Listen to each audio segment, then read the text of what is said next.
learners, welcome to the MOOCs course titled Migrated Women's Literature.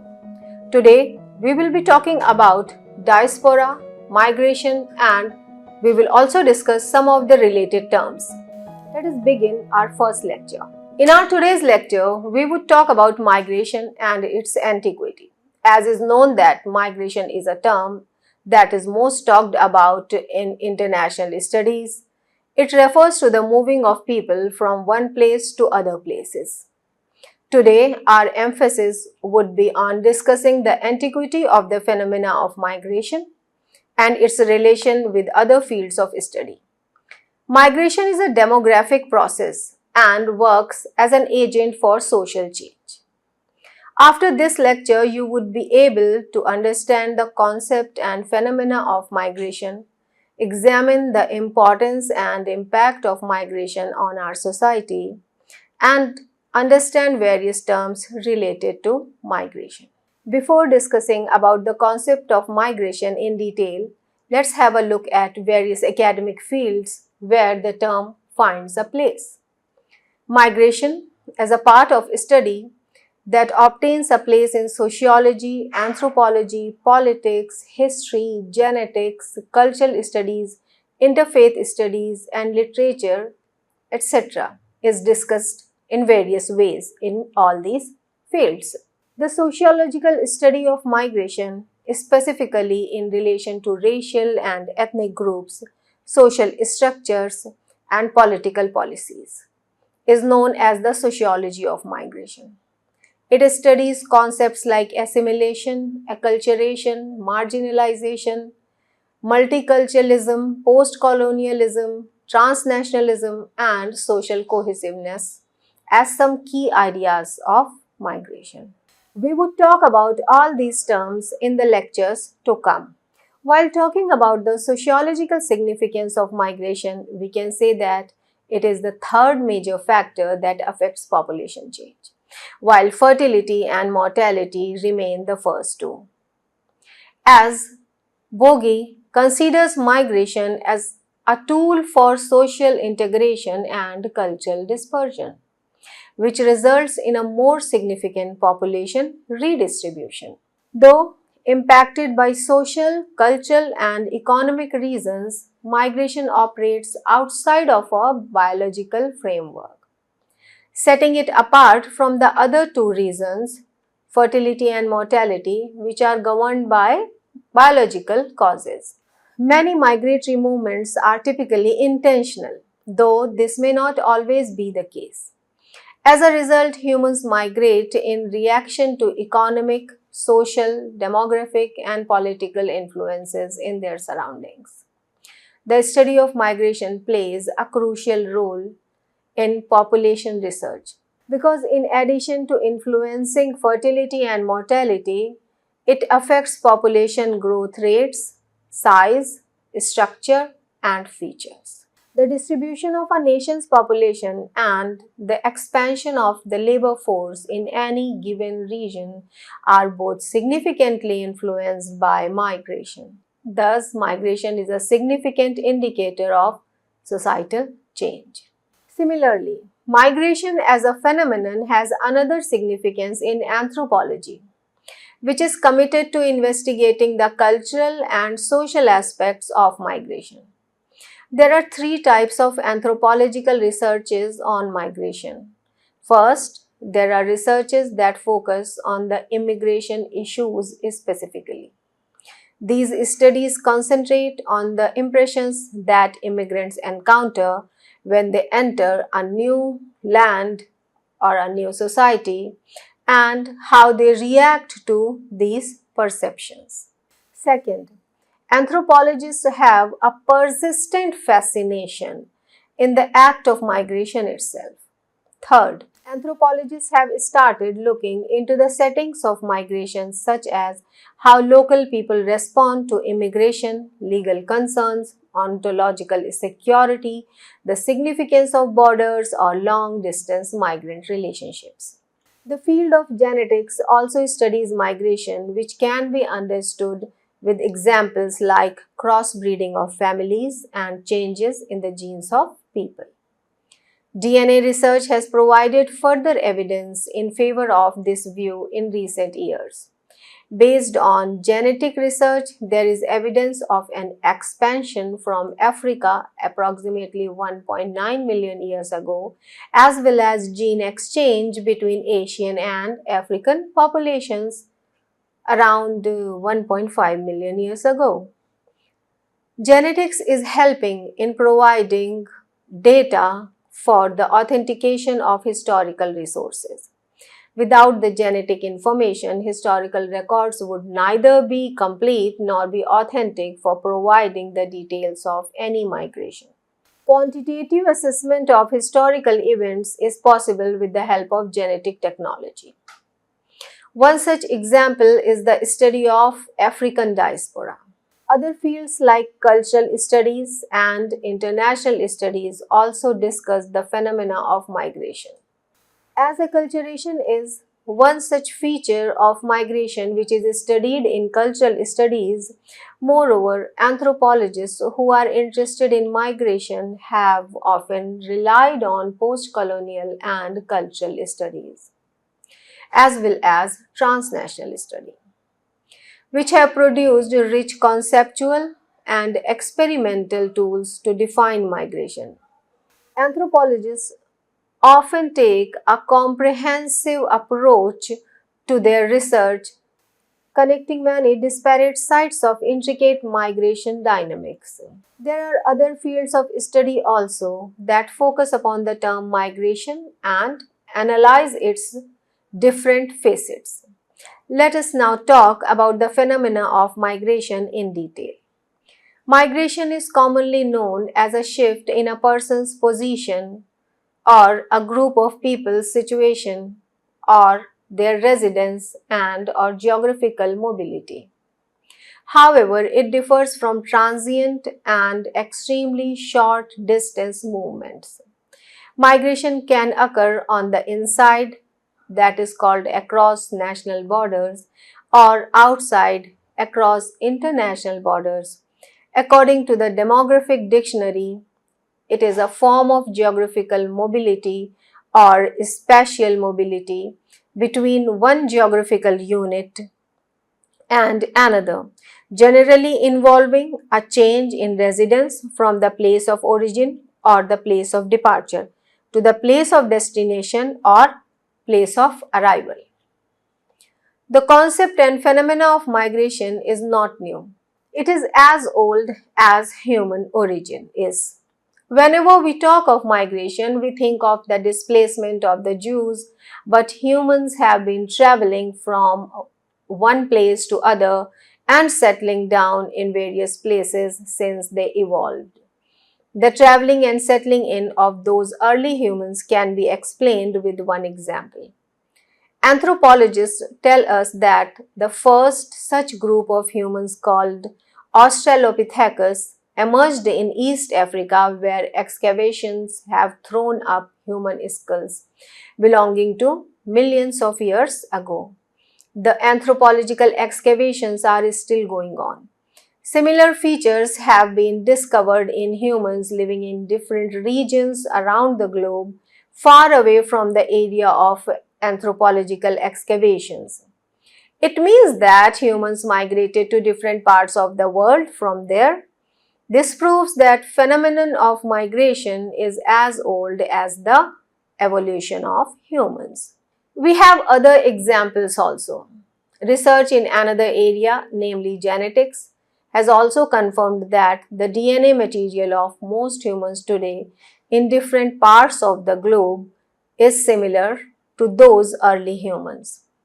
Although owing to mutations and adapting to environment has brought major changes in their appearances, like dark to light-skinned people, tall to short height, straight or curly hair, different colored eyes, sharp pointed nose or pug nose, etc.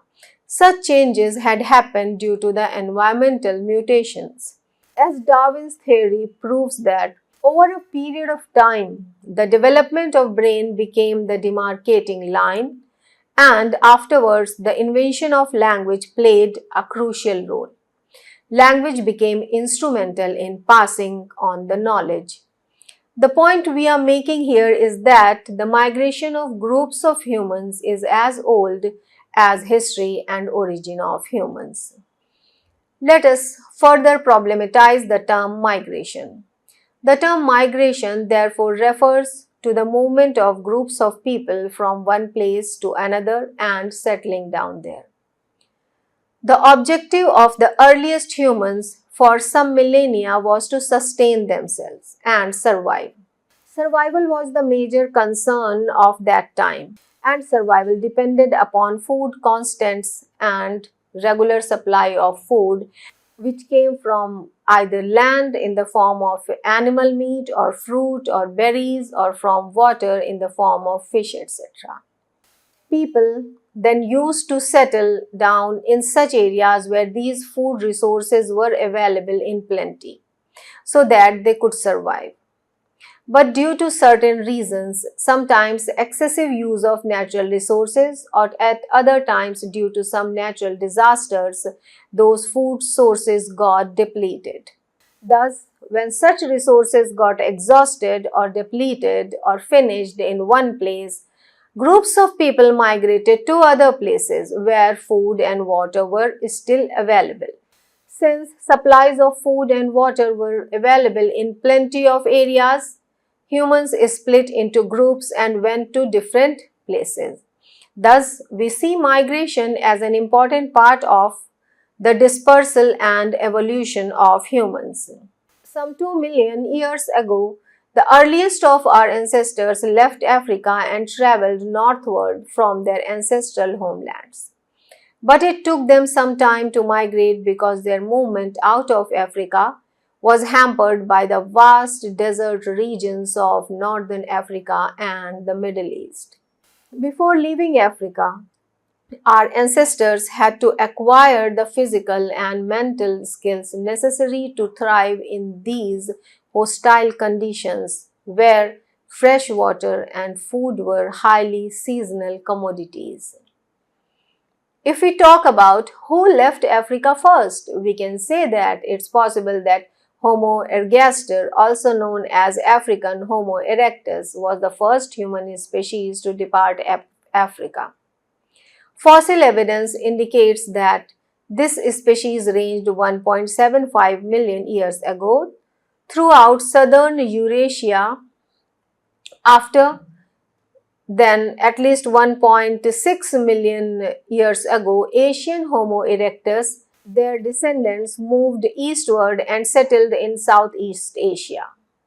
A different idea, however, suggests that hominins left Africa before Homo ergaster evolved, possibly as early as 2 million years ago, and before the earliest known dates of Homo erectus in Asia. Australopithecines, or more likely an unidentified species of Homo that resembled Homo habilis in appearance, could have been these hominins, according to the idea that Homo erectus or Homo ergaster population discovered at the Manisi represents a gap in the evolutionary tree. It's possible that Homo ergaster evolved outside of Africa and that there was significant gene exchange between groups in Africa and Eurasia. Hence, it can well be said that migration or moving away from one place to another is human tendency. Humans have been migrating since their evolution because of certain needs. We see that same pattern of migration is still going on. However, the reasons for migration have changed. Earlier, the reason was survival or food. Now, there are several more reasons added to that, like education, job, better life prospects, etc. We can call it need-based migration.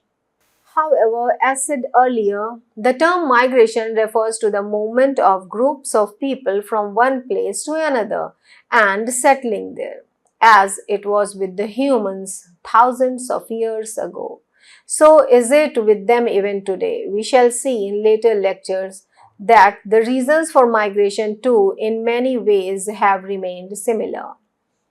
So, The term migration meant moving away or moving into and settling down in new place. Here, the crucial phrase is settling down. This means when one goes away temporarily or for a limited period of time from one place to another, it is not called migration. The sine qua or the essential condition is with the intention of settling either permanently or for a considerable period of time. We can understand it with an example. Let's say a family goes to Europe or the USA for 15 days. They stay there, roam around, see different places and come back after those 15 days. They will not be called migrants, rather they would be called tourists because their major reason for going to another place was tourism. Along with that, they have not settled down in that place. On the other hand, when someone leaves his or her motherland and goes to a new place for different reasons and settles down there for a considerable period of time, then the person is called a migrant and the process is migration. For instance, people going from India to Middle East with the purpose of finding a good job there and afterwards settling down there. Thus, settling down in that new place is a crucial term in the process of migration. While studying about migration, we come across certain terms that are associated with the phenomena of migration. Let us talk about those terms. We have the term migrant that comes from migration. Migrant refers to the person who leaves his or her motherland and settles in some new place. With reference to international migration, the phenomena of migration can further be divided into two, where it can be looked at from the vantage position of either of the place wherefrom one is leaving or the vantage position of where to one is going. That is, from the view of motherland and then from the point of view of the host country or that new land. Thus, we use the terms emigration or the derivative emigrant or the term immigration or the derivative immigrant. While most people use the terms interchangeably, as we see there is a subtle difference between the two. An Indian, for instance, who goes to and settles in Canada is an emigrant from India but an immigrant in Canada. In other words, we can say that leaves one's own country, the person becomes an emigrant from his or her own land. And when this person is called an immigrant into that new country where he or she has reached. Here, emigration indicates the direction of migration from his or her motherland to any other place, while immigration indicates the direction of migration into a new country. These terms are used together to create the phenomena of migration. Another term that is used in academics for the same phenomena of moving and settling in at a different place is exile. We know that the term has something to do with, again, movement from a place. For instance, kings would sometimes not kill their defeated rivals but send them into exile, sparing their lives. While the word immigrant designates a voluntary movement by people, the term exile denotes forced seclusion and a sentimental attachment to the past. Therefore, the term exile has multiple faces that determine and encompass a range of ties with the motherland: political exile, forced exile, self-imposed exile, and so forth. The term exile too can be split into two parts by adding two different adjectives: voluntary exile and forced exile. As is obvious from the defining adjectives, the first refers to one choosing to leave a place on one's own volition, whereas the latter refers to being sent away on someone else's command. Interestingly, here another phenomena. which is related to exile, enters the concept of migration, namely equal or unequal power relationships. Forced exile, for instance, refers to someone with more power forcing someone to leave, whereas voluntary exile refers to no such forcing or pushing. In a society, one does certain things as per one's wish. No one forces him or her to do this or that, but sometimes one is forced to undertake something at the instance of some other person who has more power.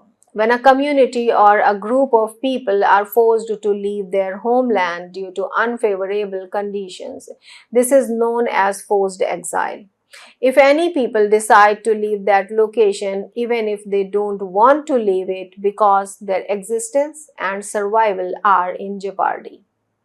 Therefore, being driven into exile is a kind of migration that is generally depressing and bears the memories of a glorious past. A group of people who choose to relocate from their native country for a variety of reasons is said to be in self-imposed exile. We refer to it as exile imposed by oneself. There may be a number of causes behind it. Let us illustrate through an example. If a person is in opposition to another who is, say, a king, that is the most powerful person in the kingdom, the latter person would feel politically suffocated. He or she may decide to go away from that kingdom. This is called voluntary exile. In a related situation, the person in power or the king may order a political rival to be expelled from the kingdom. That is called forced exile. Next is political self-exile. Buddhists from Tibet, for instance, exiled themselves to India due to certain political reasons. Similarly, Tamils from Sri Lanka exiled themselves to India when the government there had some excruciating policies against them. Thus, political exile could be referred to the movement of people from their motherland due to some intolerable political policies of the ruling government there to some other country. Other reasons could be natural disasters, droughts, for instance. In many parts of Africa, droughts or famines have forced people to flee to neighboring nations. For example, Sudanese to Kenya. Next is internal instability or civil war that forces people to flee or self-exile themselves. A large number of Somalis have self-exiled themselves to Kenya or Syrians to Turkey, etc. Another example is that under the Taliban, Hindus fled from Afghanistan, or next example can be Ahmadiyas self-exiled themselves from Pakistan. We can say that forced exile or self-exile are linked up. Slowly, the terms immigrant, emigrant, migrant were less used. Similarly, the term exile has also ceased to attract people. Now, the terms that are increasingly popular are expatriate and diaspora. In course of time, an all-inclusive term emerged in the academic world, diaspora. In other lectures, we would talk about diaspora as an all-encompassing term in detail. That is all for today. Thank you so much. We will connect again in some other lectures. Thank you.